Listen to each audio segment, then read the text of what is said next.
أبدأ بالحمد مصليا على محمد خير نبي أرسلا وذي من أقسام الحديث عدة وكل واحد أتى وحده أولها الصحيح وهو ما اتصل إسناده ولم يشذ أو يعل. الحمد لله رب العالمين وأشهد أن لا إله إلا الله وحده لا شريك له وأشهد أن محمدًا عبده ورسوله صلوات الله وسلامه عليه أما بعد. The Nabi sallallahu alayhi wa sallam is mentioned in an authentic hadith, فَأْتِ كُلَّ ذِي حَقٍّ حَقُّهُ. Give everybody who has a right over you, give them their rights. It's a long hadith, we don't have time to go through the whole hadith, but that's the part we want to use. Part of the hadith, he says in it, sallallahu alayhi wa sallam, إِنَّ لِرَبِّكَ عَلَيْكَ حَقًّا وَإِنَّ لِأَهْلِكَ عَلَيْكَ حَقًّا وَإِنَّ لِجَارِكَ عَلَيْكَ حَقًّا وَإِنَّ لِضَيْفِكَ عَلَيْكَ حَقًّا وَإِنَّ لِنَفْسِكَ عَلَيْكَ حَقًّا فَأْتِ كُلَّ ذِي حَقٍّ حَقُّهُ. Your Lord has rights over you. That you fast, you come to Jummah, you make haram, haram, halal, halal. You make tawheed of Allah, you obey His messenger. And verily, your family has rights over you. That you provide for them, you teach them, you protect them. Your neighbor has rights over you. Your guest has rights over you. And your body has rights over you. So everybody who has a right over you, you give them your rights. Because Yawm al-Qiyamah, you're going to be held accountable for your rights. Allah is going to ask everybody here about the huquq that people have on them. So I want to talk about one category of people that have rights over us that you barely hear them being mentioned. I came into Al-Islam in 1986, and from 1986 to 2020, I've never heard a khutbah about this particular group of people, this sinful min al-nas, and that is the sister in Al-Islam, the sister who is your biological sister, the girl that came from your mother and your father, or she came from your mother, or she came from your father. If you look at the relationship that many Muslims have with their sisters, it is not the relationship of Al-Islam. It's the relationship of Europeans. It's the relationship of kuffar. Not that high exalted relationship that Al-Islam gives us the irshad to take care of. Even the person sitting here may say, well, I don't have a sister. Well, even if you don't have a sister, you have children. And they have sisters, the boy and the girl. You have relatives who have sisters, and you see how the relationship is. The religion of Al-Islam came, and it made the position of the sister so important that if a person talked about it on Friday from the minbar, there's a good thing to remind the Muslims and to ask the Muslims, what is your relationship with your sister, ukhtuka, ash-shaqiqa? Your sister may be back in the Bilad, in Kenya, Tanzania, wherever you come from. She's back there. She's struggling. She's married. She's divorced. She's widowed. She's trying to get married. And then we look at how the men, the brothers of these women are being treating them. We say, hey, what kind of religion are you on? As it relates to the sister and the connection, the alaqa between a man and his sister, this is an alaqa that is sacred in Al-Islam. It's sacred. It's not like every single connection in relationship. This is a sacred one. And that's why Allah mentioned, حُرِّمَتْ عَلَيْكُمْ أُمَّهَاتُكُمْ وَبَنَاتُكُمْ وَأَخَوَاتُكُمْ إِلَى أَنْ قَالَ وَأُمَّهَاتُكُمْ اللَّاتِي أَرْضَعْنَكُمْ وَأَخَوَاتُكُمْ مِنَ الرَّضَاعِ. From the 15 women that a man cannot marry, there are 15 women, 13 mentioned in the Quran, 2 in the authentic Sunnah. You can't marry your mother, you can't marry your daughters, and you can't marry your sisters. You can't marry your mothers who gave you, your foster mothers from milk, and their daughters, your sisters from that lady you drank the milk from. You will never be able to marry those women, your sister, no matter what. Why? Because it's a sacred relationship. It's a sacred relationship. From what shows the sacred relationship between the brother and the sister, especially if the brother is younger than the sister, is the ishara in the Quran about Musa, the Kalim of Allah, salawatullahi wa salamu alayhi. Musa's mother was told, put Musa in the water, put him in the Yam, and send him, because Pharaoh is looking for him, gonna kill him. The mother did it. The mother told the sister of Musa, who was older, go and follow the boy and look after him. She did that. She saw that the people of Pharaoh took Musa out of the water and took him home. No one there was able to give Musa any milk. The sister of Musa went in there and said, as Allah mentioned in the Quran, هَلْ أَدُلُّكُمْ عَلَى أَهْلِ بَيْتٍ يَكْفُلُونَهُ لَكُمْ? Should I guide you to a group of people, a house, who will take care of him for you? Now, I don't have the time to go into this tafsir, but there's something you have to consider, and that is the situation between Pharaoh and Bani Israel. Allah said about how Pharaoh treated them, يَسُومُونَكُمْ سُوءَ الْعَذَابِ يُذَبِّحُونَ أَبْنَاءَكُمْ وَيَسْتَحْيُونَ نِسَاءَكُمْ إِنَّ فِي ذَلِكَ بَلَاءٌ مِّن رَبِّكُمْ عَظِيمٌ. Pharaoh used to put you, Bani Israel, into a problem. He was tough with you. He used to slaughter your sons. You have a son, you have a son, you have a son. Once Pharaoh heard your wife gave baby, they'll come and take your son and slaughter your son. And there's nothing you or your tribe or your masjid can do about it, because they were du'afa. He will kill your sons and he will leave your daughters alive, your women. Why? So that Pharaoh could do with your women what he wanted to do with your women. So that his soldiers and ministers can do with your women what they wanted to do with your women. So that gives you an indication of the environment. And in that dangerous environment, the sister of Musa was following the brother. The sister of Musa went into the court of Pharaoh, protecting her baby brother. That's the relationship between the brother and the sister in Islam. That the older sister treats her brother as if she's like his mother. To this very day, he can call his sister up or not call. Go knock on the door after Juma for lunch. If she's here, she'll welcome him and kiss him. This is my brother. But then there are people in our community, his sister doesn't care about him, and he doesn't care about her. That story of Musa is an ishara, brother and sister relationship. How would your sister deal with you? Will she put herself in danger to protect you and your family? And would you put yourself in danger and to make sacrifices for your sister? Another issue that shows the importance of this relationship is the hadith of the Prophet, sallallahu alaihi wasallam.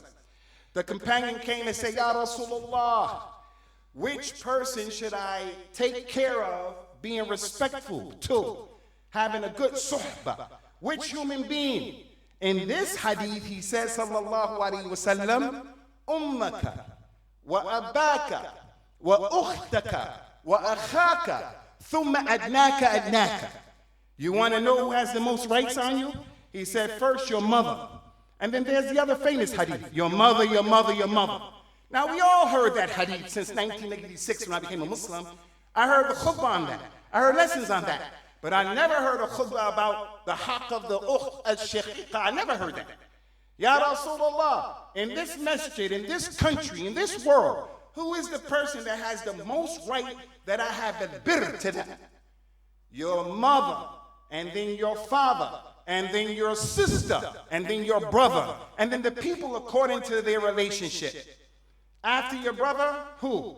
Your khala, and then your khal, and then your amma, and then your am, and then your cousins. But the point here is, did you ever know that your sister comes after your brother, or your sister comes after your father in this religion? So there's this issue about what Prophet Muhammad never mentioned the wife in this hadith. He never mentioned your mother, your mother, your mother, and then your father. So you mean to tell me if there's a problem in a choice between my mother and my wife, I choose my mother? Allahumma na, in most instances, especially if she's a Muslim and she's practiced, she's righteous. Don't put your wife before your mother. But sometimes the wife can go before the mother. So we hear this debate. But what about the discussion of where does the sister fall? The mother, the father, and then the sister. It all goes to show the importance, ikhwani, of this relationship that should be there between the man and his sister. Whether it's the sister from the mother and the father, or the sister from only the father, or the sister from the father, the mother. So if the father was married multiple times, or the sister, if the father was married multiple times, the mother married multiple times, a person has brothers and sisters from different parents, you find between them hatred. They don't like each other. They hate each other. Especially if the father was muta'addid. He had more than one wife. The children from this wife hate the children from that wife, and they're brothers and sisters. You have to kill that shaitanic drama. That's not the religion of Islam. From what shows us as well, and there are a lot of things. Authentic hadith that many people probably never even heard of. They heard of an aspect of the hadith, but this hadith itself, many people never even heard of it. The Nabi mentioned, sallallahu alayhi wa sallam, man kana lahu thalathu banatin aw thalathu akhawatin aw ibnatan aw ukhtan fa ahsana suhbahunna wattaqa Allah fihinna dakhala al-jannah. Any man that has 3 daughters or 3 sisters, or he has 2 daughters or 2 sisters, فَأَحْسَنَ صُحْبَهُنَّ, and he lived with them in a nice way. He existed with his daughters and his sister in a nice way. And he feared Allah as it relates to them, he will go to Jannah. So many of you like me, I have daughters.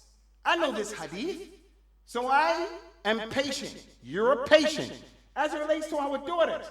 Our daughters are a door from the doors of a Jannah. You do right by these daughters, make jihad in these daughters, for these daughters, take care of these daughters, have sabr with these daughters, you'll go to Jannah. But did you know that in this hadith, the Prophet also mentioned your sisters with that? Any man who has 2 or 3 sisters, and he takes care of her and fears Allah in her, what is fearing Allah in her? His sister doesn't know the religion. I have 2 sisters who are kuffar, kafiratan, that I take this time out from this member to ask Allah by his ism al-azam liyan yahdiyahuma ila hadha din. Being good with them is me teaching them the religion. Being good to those 2 non-Muslim sisters can get me in Jannah. They're kuffar. What about your sisters are Muslims? What is taqwa with your sister? Your sister doesn't wear hijab. You sit her down and say, hey, bint, you gotta wear hijab. You represent us. Your sister needs money. It's not always about money, money, money. That's how we are. That's the European way. Not all Europeans. The way it is, capitalism. Money, money, money. So my sister's back at home in Nigeria, in Kenya, in Tanzania, in Jordan, in Pakistan, wherever she is, divorced with 3 or 4 or 5 kids. I have some extra money, but instead of spending the extra money on my sister, who has 2, 3, 4, 5 kids and she's divorced, I'll get cable TV, I'll get the most expensive phone, I'll get an upgrade in my car, I get this, but I don't take care of my sister. Your sister is a door from the doors of Al-Jannah. So the question is, how's your relationship with your sister? The one who's in Somalia right now, she's in Somalia, and she's divorced, or she's trying to get married, or she needs some medical assistance, and we totally turn our backs on her. Because my wife doesn't like my sister. I'm going to tell my wife, you girl, you better get with the program. That's my sister. Her and I share that same womb. The blood that's running in my body is running in that girl's veins. So you better get yourself together. I'm not going to go against my sister for my wife. I'm going to try to bring peace between both of them. Because she has huquq on me and she has huquq on me. But the way it is with our ummah is, the husband is under the thumb of the wife, and the wife doesn't allow the husband to have any relationship with his sister. No. And the sister can be religious, and the wife is a problem. She has no deen, but the sister has deen. And this brother who's practicing goes with his wife? No. You have to make islah. You have to make peace between them. The point is not to allow yourself to have a relationship that is not correct with your sister. Look at the companions of the Prophet sallallahu alaihi wasallam, and there are a lot of examples. I don't know if you know, one of the brothers and sisters of Rasulullah sallallahu alaihi wasallam was a lady who was known as Shayma from Bani Sa'd, like Halima Sa'diyah. She was from the same tribe. That girl, that lady, Shayma, was Rasulullah's sister from Sakhlin, from Rawdha. Rasulullah caught her tribe as non-Muslims and made them captives. She told some of the companions, I need to have an audience with Muhammad. I need to talk to him. They let her come. He said, yes. She said, I am your sister, Shayma. I'm your sister. Prophet Muhammad didn't remember. He said, how do I know you're Shayma? I haven't seen her in a long time. She said, I have a thing on my back where I was carrying you when you were young, and you bit me. Rasulullah remembered, and he knew. He let Shayma go, and he let all of her people go. 6,000 people. Making ihsan to his sister. Let everybody go. He asked her, do you want to stay with me and I'll protect you, or you want to go back to your people? She said, I'll go back to my people. Just take care of me. He sent her back and prepared her. That is the alaqa. That's the relationship that Al-Islam came and showed us. That's how you're supposed to be with your sister. Your younger sister, older sister, whatever the case is. You're supposed to look out for your sisters. All of them. The companion of the Prophet sallallahu alaihi wasallam. His name is Jabir ibn Abdullah radiyallahu anhuma. This man, Jabir, was one of the 6 companions that narrated the majority of the hadith. He was from the ulama of al-hadith. Jabir ibn Abdullah. He came and said, Ya Rasulullah, I got married. Rasulullah said, MashaAllah, who did you marry? Did you marry a virgin, or did you marry a lady who's been married, a thayyib? He said, Ya Rasulullah, I married a thayyib, a woman who's a widow, a woman who's been married before. She's been touched by another man. Aisha one time said in another hadith, Ya Rasulullah, if you have animals, sheep, cows, camels, and you have a pasture of grass over here that no animal ate from, never grazed from, it's pure. And over here you have another pasture of grass, and the animals eat from that grass. Which of the two would you choose? Prophet Muhammad smiled. He said, I would choose the one that is untouched. He knew what she was talking about. She's the only virgin that he married. That's not to say that the woman who's not a virgin is inherently bad. But if my 21-year-old son came and said, Abi, I want to get married for the first time, and he said the woman he wants to marry has 4 or 5 kids, I'm going to say, pump your brakes and fall back with that, man. You got to marry a girl who has no experience. So when the Prophet asked him, what did you marry? A virgin girl or a thayyib? He said, I married a thayyib. Prophet Muhammad asked the question, sallallahu alayhi wa sallam, هَلْ لَا تَزَوَّجْتَ بِكْرًا حَتَّى تُلَعِبَهَا وَتُلَعِبُكَ? Why didn't you marry a virgin girl so that you can enjoy her and she can enjoy you? You're young, you're new in your life. Why didn't you marry the virgin girl? Listen to the story. Listen to the answer. He said, Ya Rasulullah, my father, Abdullah bin Haram, my father, he died. And he left behind 6 daughters. I have 6 sisters. I didn't want to marry a woman like them.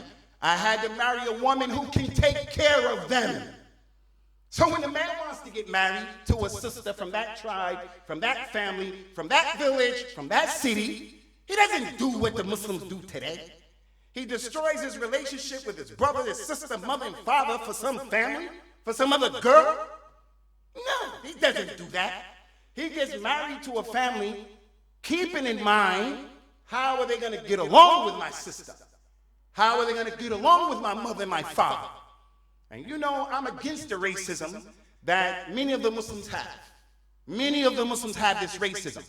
But I say to the young people in our community, if your mother and your father don't want you to marry someone just because of race, I say, take it easy and don't marry him.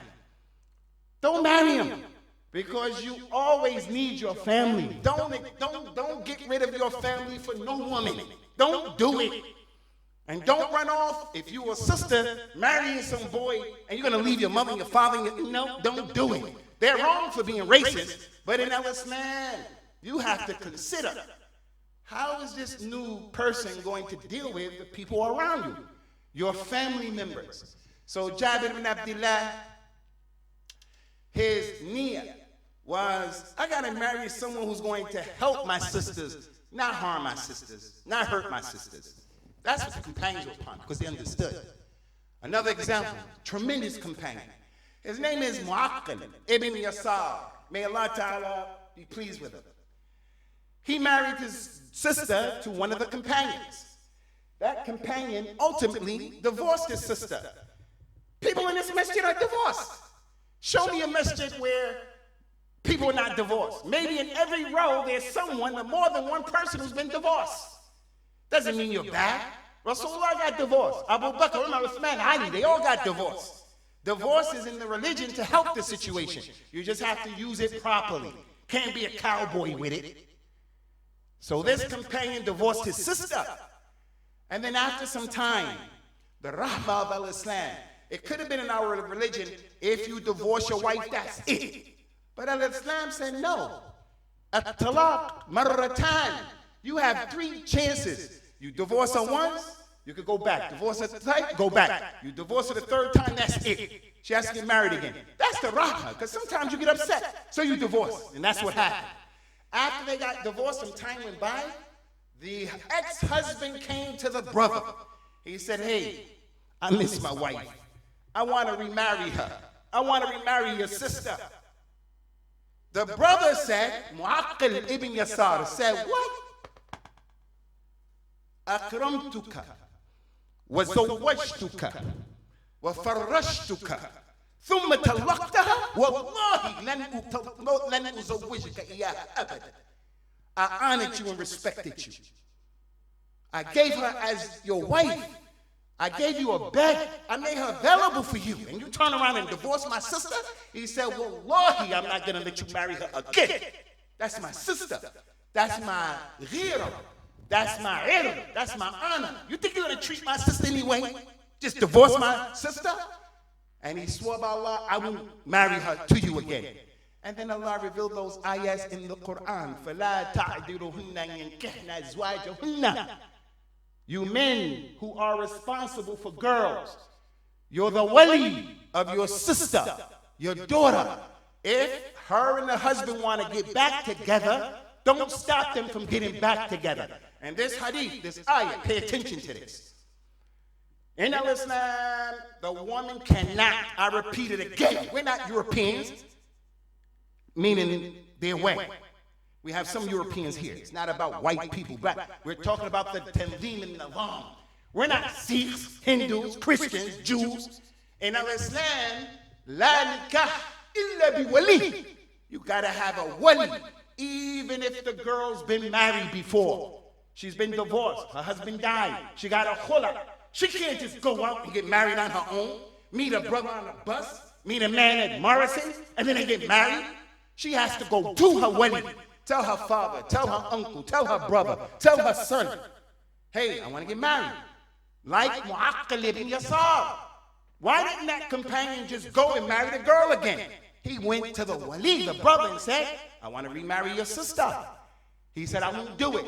And then Allah told the awliya, don't prevent your sisters, your daughters, from getting married to their ex-husbands if they both think they can come together and do the right thing. So the point from that incident is, do you not see the ghayra of Mu'aqqil ibn Yasar? He had jealousy for his sister. Jealousy for his sister. My 2 sisters are non-Muslims. And being non-Muslims, there's no halal, there's no haram with them. So if they wear inappropriate clothes and go outside, as a Muslim, I still don't like that, but I don't have any authority over them. All I can do is talk to them. But in the religion, you got a responsibility. The Prophet told us, sallallahu alaihi wasallam, la yadkhul jannata ad-dayyuth. The dayyuth won't enter into the Jannah. Who's the dayyuth? The dayyuth is the man who he's responsible for his wife, his sisters, his daughters, his nieces. There are women, they're under his ashraf. He's responsible for them. But they go when they want, they come when they want, they do what they want, anything they want to do. He has nothing to say. He doesn't say, hey, where's your hijab? What are you coming in the house for 2 a.m.? He doesn't say that. Why are you walking with that girl who's a well-known Zania in the city? He doesn't say that. That's the youth. Prophet Muhammad sallallahu alaihi wasallam companion came to his house, knocked on the door. Prophet Muhammad was busy inside. Knocked on the door. Prophet Muhammad heard the door. He started walking to the door. The companion, he wasn't patient. He bent down and he looked inside of the hole of the door where the key goes. Prophet Muhammad saw his eye. Prophet Muhammad had an iron thing like you crochet, a needle, had it in his hand. He started running to the door. The man saw him, he came out, he opened the door. Prophet Muhammad said, Wallahi, if you would have kept your eye out, I'd poked your eye out. Looking in my house like that. And my women, no one should see my women like that. And when she goes out, nothing should be seen of her except her face and her hands. Maybe she doesn't know. Maybe she grew up not knowing. But now you know, as her brother, you have to teach your sister. Educate your sister. Don't leave your sister on khurafat in the deen, shirkiyat in the deen. Prophet Muhammad's birthday is coming up, Za'amun. Next Thursday is the 12th of Rabi al-Awwal, inshallah. Prophet Muhammad's birthday. Allah knows best when his birthday. Don't let your sister go and do that hocus pocus Islam with these people. That's your job. It's not enough that you don't go and you keep your kids and your wife from going. You have to tell your sister, don't go over there and do that hocus pocus stuff. So Ummatul Islam, give everybody who has a right over you, give them their rights. Because Allah Azza wa Jalla is going to ask us about what was the relationship between you and your sister, and what role did you play in creating the drama? What role did you play in safeguarding the good relationship? What role did you play to make Islah? He asked his companions, and I'm going to ask you this question. Should I not tell you what is better than making salah and making siyam and giving sadaqah? You want to know what's better than that? Making salah and siyam and sadaqah? They say, yeah, what's better than that, Ya Rasulullah? He said, Islah that al-bayn. فإن إفساد ذات البين هي الحالقة. لا أقول الحالقة التي تحلق الشعر ولكن الحالقة التي تحلق الدين. What's better than salah, siyam, and sadaqah is making peace between people. He said, because when there's problems between people, you and your sister, when there's problem, it is like the razor. He said, not the razor that shaves the hair, but the razor that shaves the deen. You'll get up Yawm al-Qiyamah, you'll have trouble with Allah because you didn't take the relationship between you and your family members seriously. And one of them is the alaqa, the relationship between you and your sister. أقول قولي هذا وأستغفر الله لي ولكم ونسأل الله تعالى التوفيق والسداد. الحمد لله حمدا كثيرا وطيبا مباركا فيه. إخواني, a lot more can be said, not a lot of time. But I have to shift gears.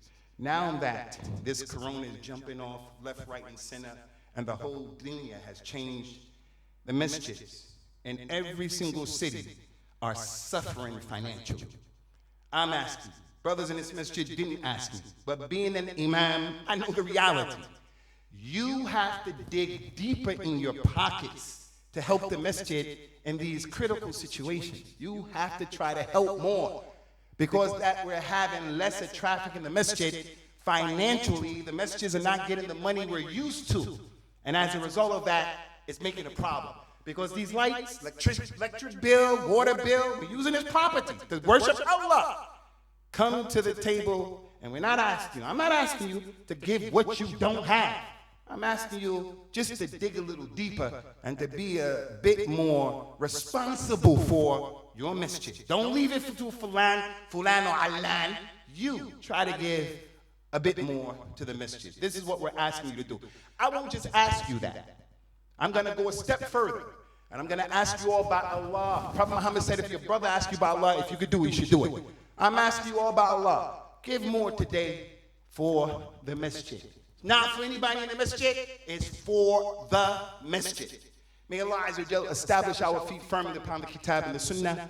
Make us of those people truthful in word and deed. May He Azza wa Jal help us to take care of the alaqat that we have between those people who are in our family, especially our mothers, our fathers, and our sisters. And may Allah Ta'ala protect our shabab in this place where normative Islam is under attack. Aqim as-salat yarhamakumullah.